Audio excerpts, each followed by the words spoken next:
Sound off for Chesterfield. Chesterfield, the first and only cigarette in America to give you premium quality in both regular and king size, brings you Dragnet.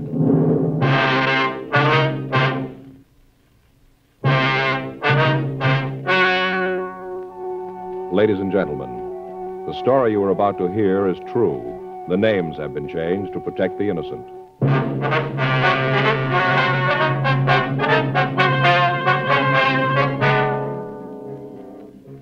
You're a detective sergeant. You're assigned to homicide detail. A young woman tells you that her mother has disappeared. There's no trace of her whereabouts. Foul play is suspected. Your job, investigate. First, we read you the 6 months report, then the 8 months report. Now, here is 10 full months of scientific evidence on smoking Chesterfields. A medical specialist is making regular bi-monthly examinations of a group of people from various walks of life. 45% of this group have smoked Chesterfields for an average of over 10 years. After 10 full months, almost a year now, the specialist reports he observed no adverse effects on the nose, throat, and sinuses of the group from smoking Chesterfield. That's the report. And Chesterfield is the first and only cigarette with premium quality throughout, in both regular and king size. Fine tobaccos, the world's best. Costly moistening agents to keep them always tasty, always fresh. And the finest cigarette paper money can buy. Yes, everything that goes into your Chesterfield makes it the premium quality cigarette. And it's the only cigarette that gives you this scientific evidence of real smoking pleasure. Try much milder Chesterfield today. They're best for you.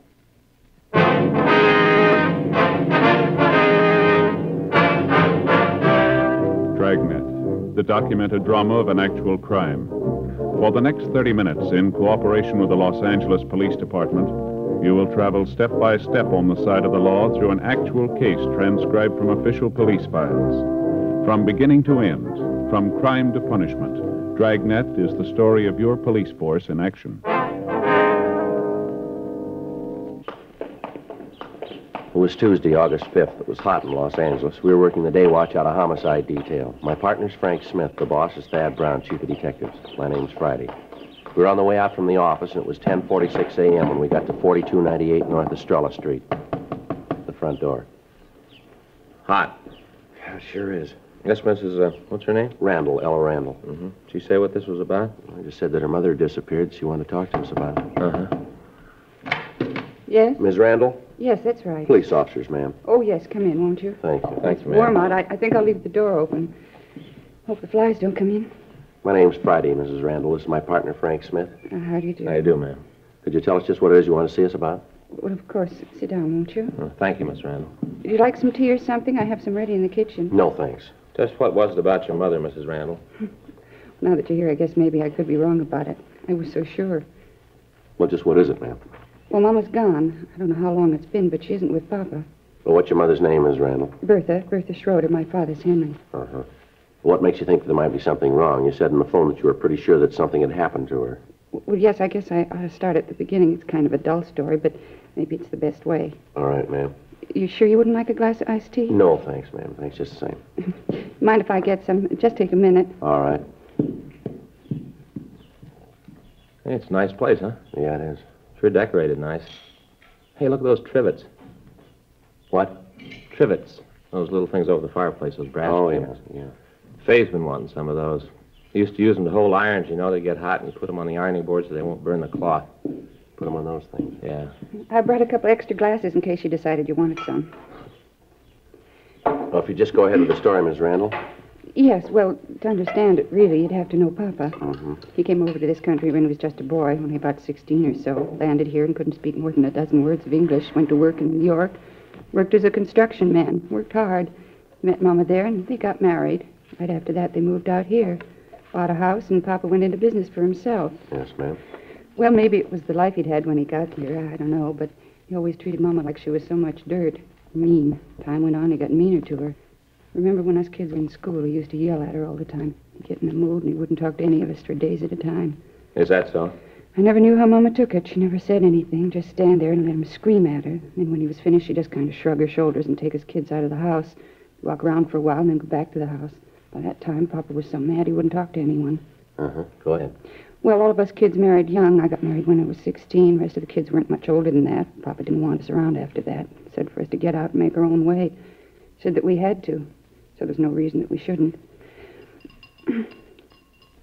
You sure you don't want some of this? No, thank you, ma'am. Thank you very much, ma'am. Would you mind going ahead, Miss Randall? Yes.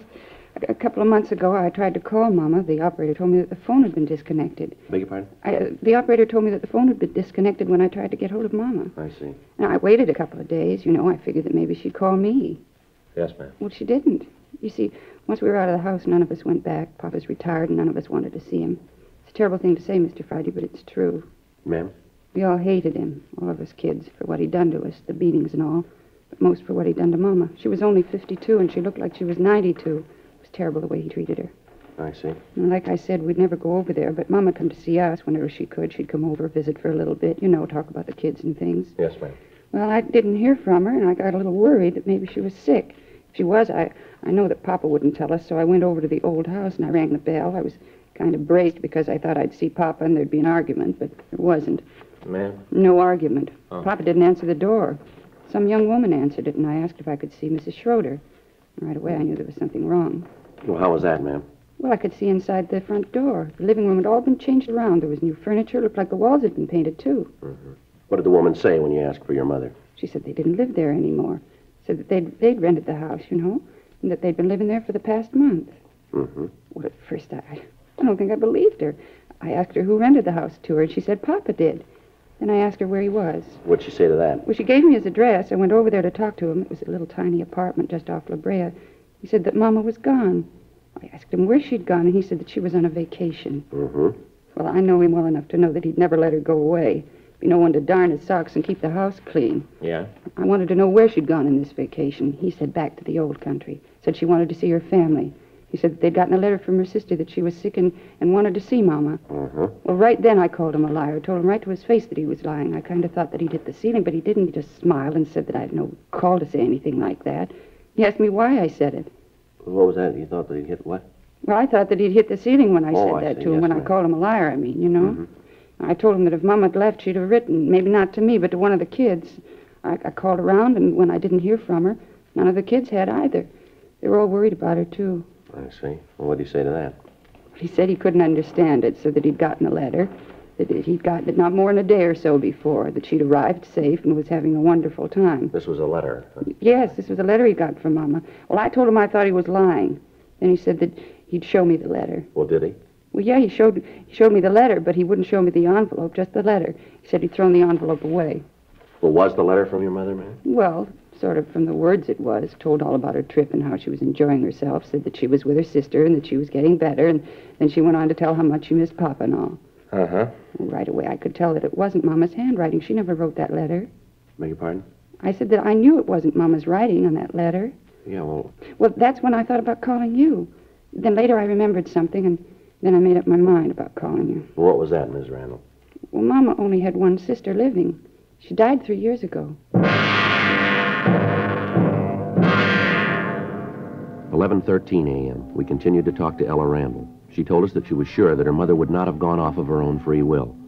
She said that when she last saw Mrs. Schroeder, she appeared to be in good health and in good spirits. We got the names and addresses of the other children in the Schroeder family. We also got the address of the Schroeder relatives in Europe. Ellen Randall told us that we could find her father at the apartment, and she gave us the address.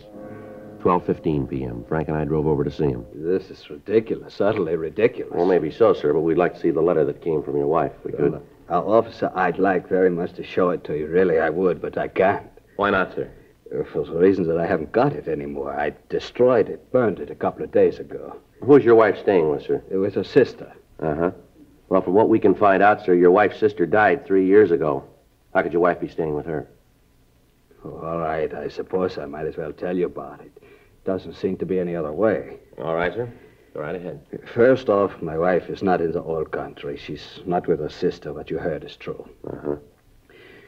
Officer, what I have to tell you is very hard to say. I find it hard to find the right words. That's all right, sir. You just go ahead. We've been married for 30 years.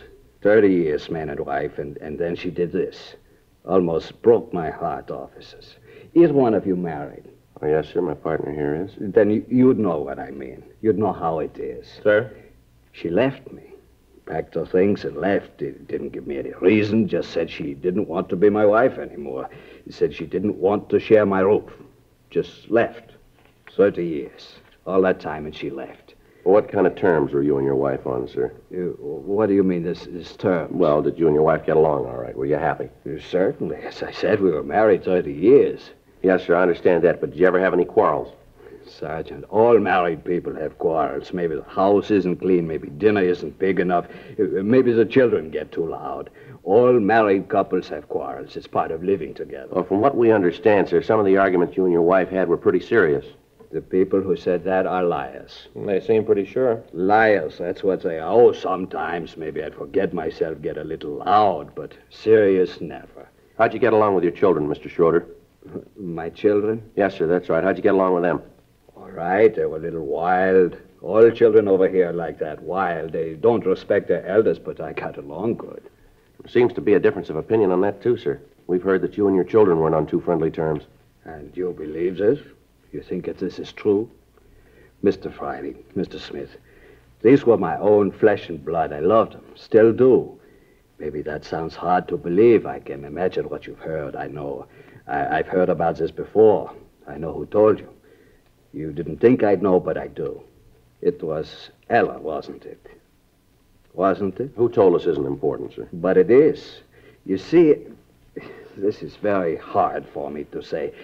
30 years married, and it is all a mistake. I knew it from the start. She was a shrew, Mr. Friday. I knew it right away, a shrew. Sir? My wife, Bertha, almost from the day we were married, she was a nag.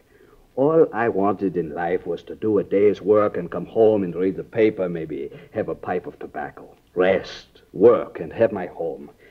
Maybe someday when the children were grown, they'd say, Papa was good. He gave us a good house, and he was good. That's all I wanted. Yes, sir?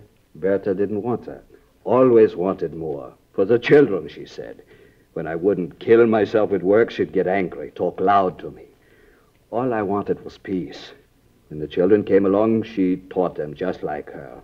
How do you mean, sir? Told them what a mean man I was. Turned them against me. My own children. Taught them to hate their father. Their own father. Yes, sir. Well, why didn't you tell your children that your wife left you? No, Mr. Friday, I couldn't do that. This would break their hearts. They might hate me, but I don't want them to hate their mother. I couldn't do that. The Lord would never forgive me for that. Have you heard from your wife at all since she left? Not a word. I made up that letter so the children wouldn't find out. I couldn't have that. Did she take any money with her, would you know that? Yes, she did. We have a joint account at a bank 2 blocks over. She made a large withdrawal the day she left. Well, Mr. Schroeder, why'd you rent your house? It was sold by myself. The house was full of Bertha. All the things were hers. Everywhere I looked, I saw her. It hurt me, Mr. Smith. I had to get out, so I came here. It's not much, but I can read the paper and have a pipe of tobacco. It's peaceful. It's all I need. Uh-huh. What'd you do with your wife's personal effects? I don't think I understand, Sergeant. Her clothes, the furniture from the house, things like that. They're in storage. I had some men come out and take all of it away, stored it away. I thought that maybe someday Bertha would come back and we could take up where we left off. Yes, sir. Could you give us the name of the storage company where you left the furniture? Certainly. It's out on Pico. I can give you the address. Is that important? No, sir, not really. Just something we ought to check. Don't you think it might be better if you told your daughter about all this, or about what's happened? No, Mr. Smith, it wouldn't prove anything. Nothing at all. Well, that's the way you want it, sir. There's nothing we can do about it. It's better, Mr. Friday. Believe me, I know. If they hate me, there's not much I can do about it, but I don't want to bring them any unhappiness. I couldn't do that. Yes, sir. I'm 65 years old, Mr. Friday. I worked hard all the time, harder than most men. Had 4 children. They're all grown. They have families of their own.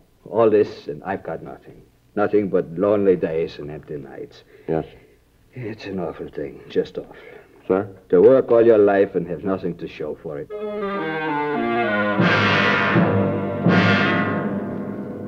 1:37 p.m. We got the address of the storage company from Henry Schroeder, and then Frank and I left to go back to the office. At this point, we had 2 stories. Both of them could be true. Both of them could be lies. There was no way of knowing. In the meantime, it was merely a matter of checking. Until it could be proved one way or the other, there was little action we could take. 2:15 p.m. Frank and I checked back into the office, and I put in a call to the storage house. Yes, sir. I'll wait while you're checking, huh? I don't know, Joe. Sure seems like the old guy's telling the truth. Well, we check this out. We'll know one way or the other. Such a nice little guy. Seems hard to believe that he'd do anything wrong. Yes, sir. Yes, sir. What was that? Uh-huh. Could you tell me when? What was the name? Mm-hmm. That's right. Yes, sir. All right. Uh-huh. Thanks very much. That's Joe Friday. F-R-I-D. Yeah. That's right. Michigan 5211, extension 2521. Right. All right. Thanks again. How about it? He stored the furniture, all right. Yeah. They remembered him. Talked to him a couple of weeks ago. Uh-huh. Told him to sell everything.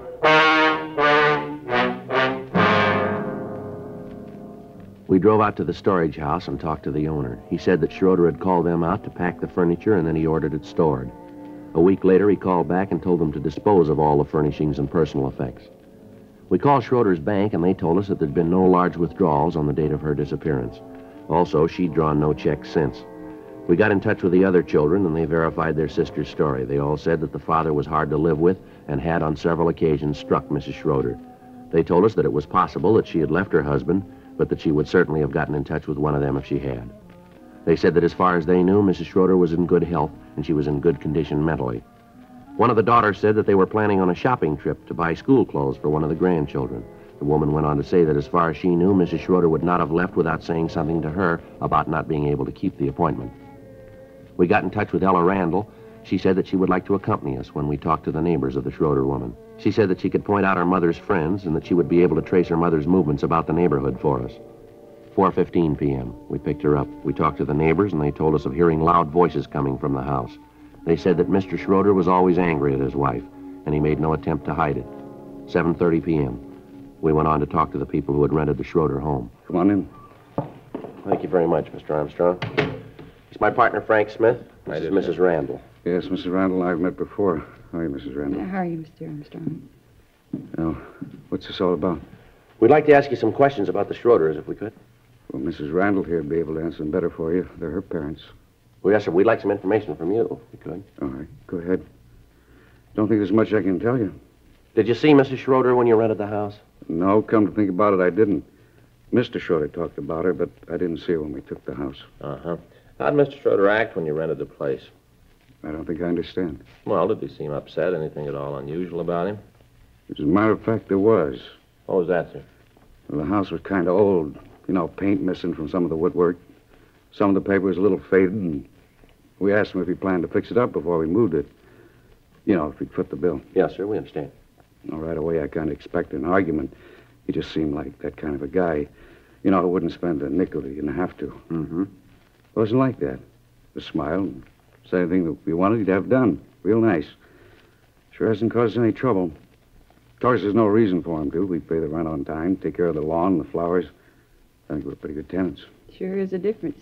Never looked like this when we lived here. I remember that Mama would ask him to paint the place a little, always raise the roof. Said there wasn't any reason to do it. Said to wait until the kids were grown and appreciated a house. Not like that with us. Well, he was with his own family. Even when we were gone, after we left the house, he said that there wasn't any reason to fix the place up. Said that Mama and him were the only people who ever saw the inside of it, and it didn't matter to them. Like I said, couldn't ask for a better landlord. Well, I kind of hate to ask this. Yeah? Well, I wondered if I could see the rest of the house. I'd kind of like to see what he did to it. Well, I guess it's okay. It won't take too long. I gotta eat pretty quick. Got a bowl tonight. Team's playing the league championship tonight. Just a look. I won't keep you. Okay. Well, you know the house. Yes.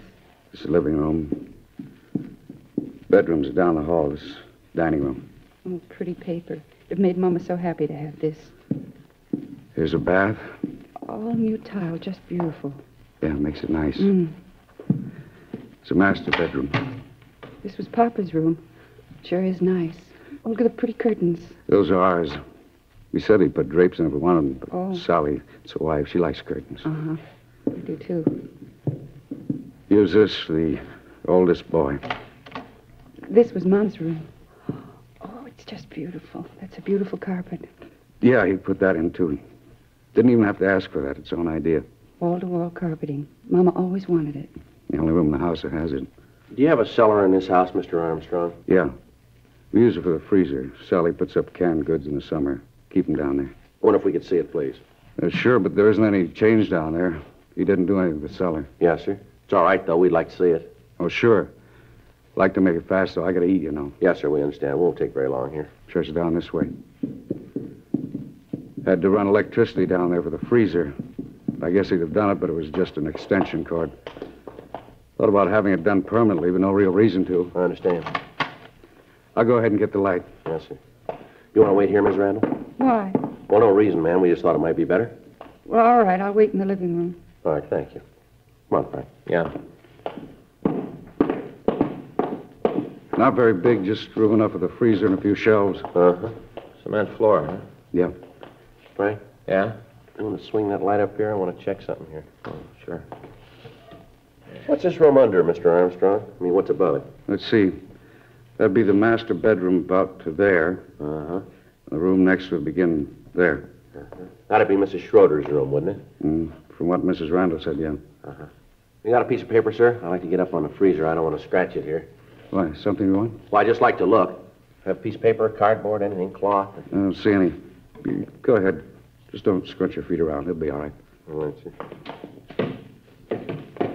All right, Frank. Swing the light around, will you? Yeah. What is it, Joe? I'm not sure. You got your flash? Yeah, here you go. Okay. What is it? What do you see up there? We better call the crime lab and get them out here. What is it? Seep through the flooring up there. Yeah? Looks like blood.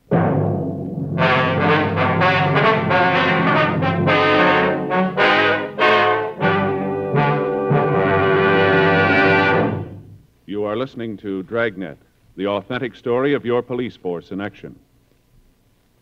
All over America, smokers are changing to Chesterfield because Chesterfield is the first and only cigarette with premium quality throughout, in both regular and king size. King size Chesterfield contains tobaccos of better quality and higher price than any other king size cigarette. Well, that's certainly important to every king size smoker. Of course, it's the same fine tobacco as in regular Chesterfield. So remember, the modern way to sell cigarettes is the Chesterfield way. First and only cigarette with premium quality throughout, in both regular and king size. Chesterfield is much milder. Chesterfield is best for you.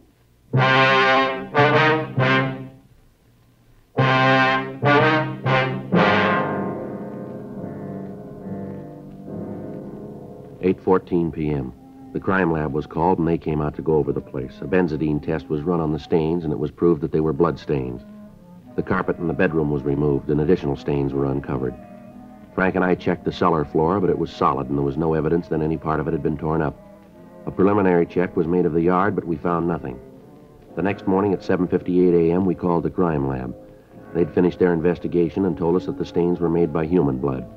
8:10 a.m., Frank and I drove out to the house to continue our investigation. Boy, it's going to be a scorcher. Yeah, it looks that way. Did you check that corner of the yard over there? Yeah, doesn't look like anything's been disturbed. Well, let's talk to the neighbors again. There's got to be an answer someplace. Okay. You know, I'm going to tell Faye to get me some of those shirts with the holes in them. What do you mean, holes in them? You know, like they wear back east. Little bitty holes between the material. That way you don't get so hot. Yeah. Hey, wait a minute, Joe. What? There's something on the grass over there by the rose bed. Oh, it's probably a locket or something one of the kids dropped. A toy, maybe. Yeah, I'll get it. Give it back to Armstrong. What do you got? Piece of dental bridge work. Looks like it's been in a fire. The crime lab was called, and they went over the backyard. They checked the incinerator, and under a large heap of ashes, they found several pieces of bone. They took a sample of the ash back to the lab to examine it. We got in touch with the daughter, Mrs. Randall. We got the address of Mrs. Schroeder's dentist. Frank and I drove out to talk to him. We showed him the piece of dental bridge work that we'd found, and he identified it as positively belonging to Mrs. Schroeder. He showed us the card from his files, which gave the date that he'd installed the bridge. 11:56 a.m. We called the crime lab, and Lieutenant Lee Jones told us that the ash and the particles of bone that he'd recovered could be of human origin. 12:15 p.m. We drove out to the apartment and took Henry Schroeder into custody. We talked to him in the interrogation room. I don't understand all this. None of it makes any sense. Well, it's pretty simple, Schroeder. Simple? You say that I killed Bertha, and you say it's simple. How can you say that? Why do you say that? You must have a reason. I've told you all I know. There's a couple of things you didn't tell the truth about, sir. What? You said that just before your wife left you, she made a large withdrawal from your account, didn't you? That's right, she did. She did take some money. Well, in checking your bank account, we found no record of any such withdrawal. You've got no right to go through my bank account. You've got no right. This is a murder investigation, Schroeder. We've got a right to clear it up. But she did take the money. She did. You've got to believe me. It's a little hard to do, Schroeder. Since your wife disappeared, she hasn't drawn any money out of your account. Before that, she drew checks to pay the local store bills. Now, how do you explain that? I can't. I don't know what you're trying to say. I don't know what you're trying to get me to say. We're trying to get you to say the truth, that's all. But I am. You said you put all the furniture from your house in storage. Now, is that right? Yes, I said that. Mm-hmm. You said you wanted to keep it in case your wife came back and you two started all over again? Yes, that's the truth. We checked the storage company. They told us you called them and ordered everything sold. Told them to sell it as soon as possible. Now, how do you explain that? You're getting me so confused, I can't think. And we checked the house, the one where you and your wife lived. We found bloodstains, lots of them. They're human blood. I don't know. I don't know. People who live there now said that you put a carpet over the floor. Only room in the house that has a carpet. They say it was your idea. I can't think. I don't know what you're saying. Well, here's a report here. Take a look at it. It's a list of the things we found in your incinerator, things that were burned. Now, do you want to read it, or do you want me to read it to you? How about it, Schroeder? Schroeder? I didn't mean it. 30 years. 30 years married. I didn't mean to do it. I came home late. Real late. I'd been drinking. We had words. I hit her. I don't know what happened. I knew what I was doing. I kept hitting her. Then she was dead. I didn't mean to do it. I didn't mean to. She turns the kids against me. Turned everybody against me. 30 years married. She turned everybody against me. I'm afraid you got it wrong, mister. Huh? You did that yourself. The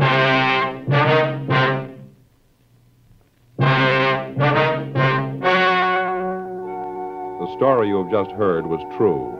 The names were changed to protect the innocent. On December 10th, trial was held in Department 87, Superior Court of the State of California, in and for the County of Los Angeles. In a moment, the results of that trial. Now, here is our star, Jack Webb. Thank you, George Fenneman. Friends, remember this. Chesterfield is the first and only cigarette with premium quality throughout, in both regular and king size. And Chesterfield is the cigarette that gives scientific evidence of real smoking pleasure. So try Chesterfields today, either way, regular or king size. Chesterfield is much milder. Chesterfield is best for you.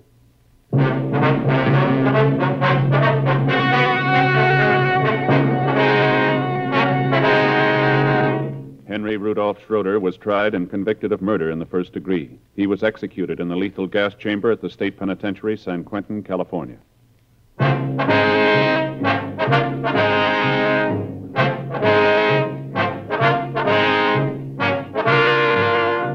You have just heard Dragnet, a series of authentic cases from official files. Technical advice comes from the Office of Chief of Police W.H. Parker, Los Angeles Police Department. Technical advisors, Captain Jack Donahoe, Sergeant Marty Wynn, Sergeant Vance Brasher.